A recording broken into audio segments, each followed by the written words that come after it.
BCS is a charity, and like all charities it actually has to have a charter, and that charter actually has to state within it its charitable objects, and primarily so that we can enjoy a number of advantages, tax benefits and so on. The objects have to be related to doing something for the public rather than for ourselves. And so BCS has never wanted to be an inward-looking organisation, but we exist primarily, though we have a very large membership, we exist primarily for the benefit of the public, because our charter says that we will exist, we have been set up for general education and communication about all matters to do with computers for the general public. And so we've very much got that particular theme.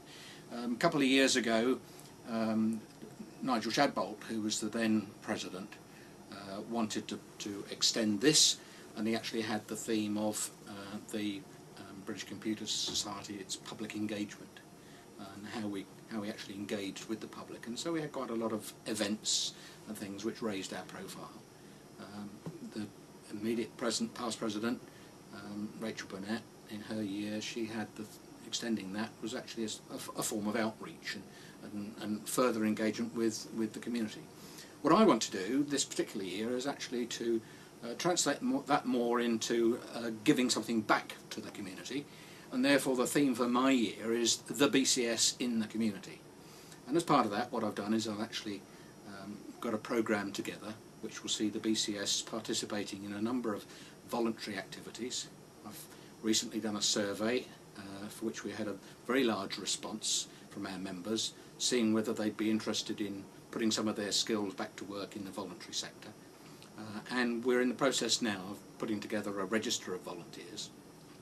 And I actually set, at the Branches Congress recently, I set the President's Challenge for the year, which was actually to say, okay, whatever groups we've got, whether they're branches, specialist groups, young professionals, international and so on, I want each of those to see if they can come up with an initiative which involves them helping out the local school or the scout troop or an old people's home or whatever it might be. And the best one of those, we'll review those, and the best one will be some form of prize and award in a year's time.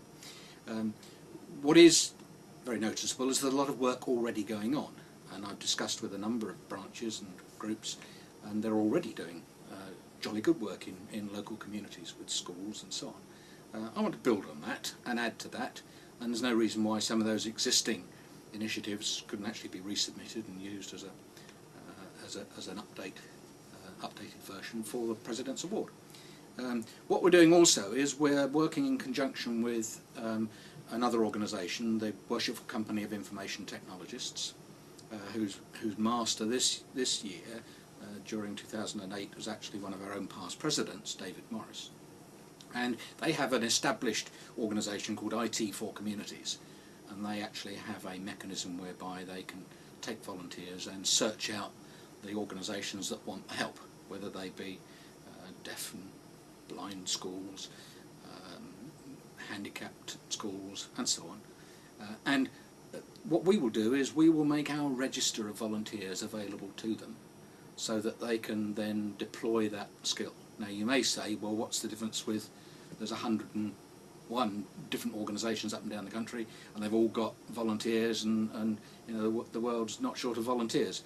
The difficulty is actually matching the skill to the need, and the added little bit that the BCS can bring to it, of course, is a degree of professionalism, and that's what we feel would be the differentiator for somebody who's a BCS volunteer than somebody else.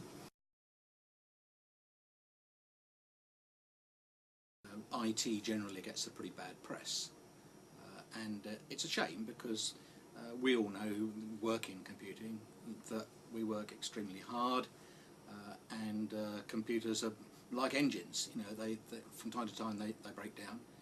The trouble with a computer, of course, is if it breaks down, it tends to break down catastrophically, particularly where it's handling millions and millions of bits of information and data.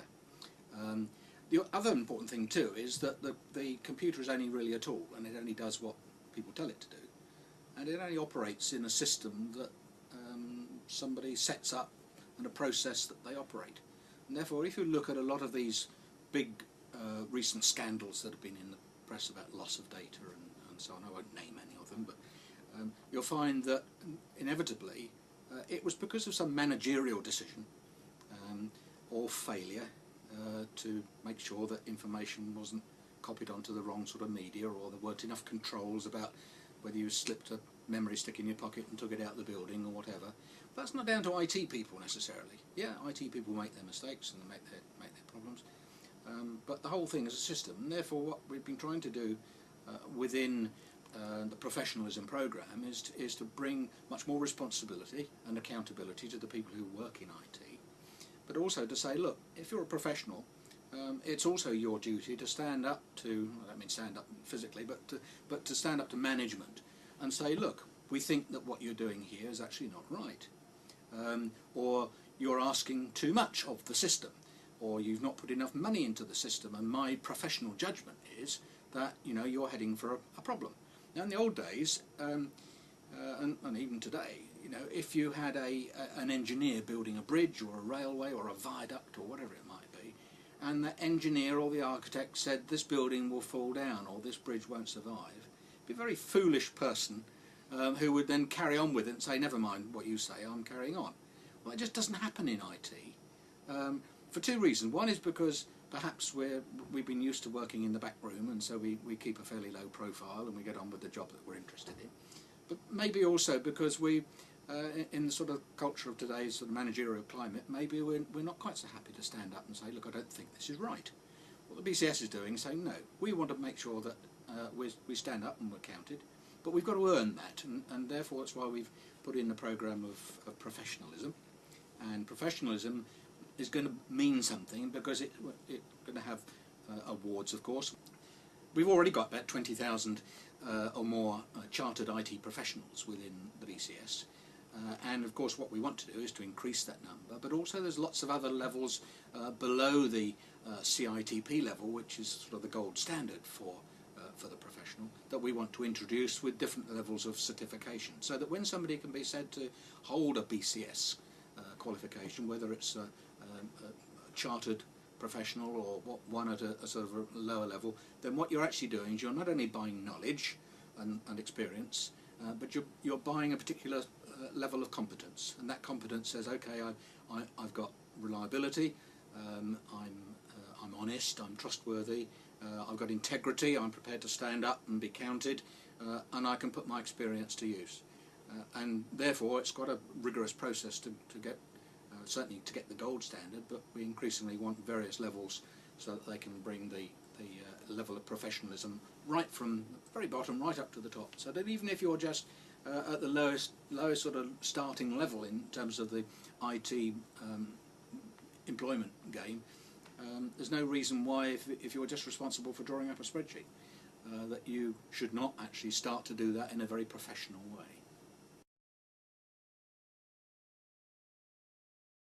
But we've got to be very successful in terms of business, and if we don't actually make quite a lot of money from some of the products and services that we sell, then we won't be able to sustain our charitable activities. And we do make a lot of money. We make a lot of money from our examinations business, from our products, from our publications and so on. But all of that money goes back into servicing the British Computer Society and enabling it to do things in the community and with professionalism. And any surplus at the end of the year is not a profit that goes back into somebody's pockets. It goes into our reserves and helps to fund further investment in future years. The thing is that we've been growing rapidly over the past 4 or 5 years. We're now reaching over 66,000 members. We've got a target to get even more. It's estimated that in this country there's over 1 million IT workers, depending on how you define IT and how you define workers, but people working in IT. And 66,000 is actually quite a small percentage of those people. We reckon that it is not impractical to think of us actually getting a third of those. So in due course we might be looking towards having, say, 300,000 members as a potential target. Now, that's one thing, that's the domestic stage, but IT is now global, and quite clearly the BCS has needs to now make its presence felt and its presence seen on the world stage. And the real big move, I think, in the coming year, certainly during my presidential year and thereafter, will be an emergence of the BCS on the international stage. How we do that and how we actually bring that about, how we actually attract members internationally, or whether actually what we're trying to do is to get people attracted to our services rather than our membership, remains to be seen, and we'll work that out. And we've got some good ideas on that. Excellent start has been made with actually the professionalism programme, because our own CITP standard has been adopted as an international standard, and what's happening now through an international structure which Charles Hughes, one of our past presidents, set up, is actually a system whereby a qualification called the International IT Professional, IITP, that's a standard against which all nations we envisage eventually accrediting their own professionalism programme. So whilst our professionalism programme, CITP, might not be the same as, say, the Australians, who've been the first ones to be accredited, nevertheless it is built on the IITP standard, and the IITP standard is CITP. Now, clearly we hope to be able to engage with all of these nations around the world and their various computer societies, not to compete with them for membership, because that's not what the BCS's aim is. It's not. We don't intend to dominate the world, but we want to be able to say, fine, there are opportunities for professionalism, for selling products, for selling consultancy, helping emerging countries to build their professionalism and so on, and there's a lot of opportunity out there.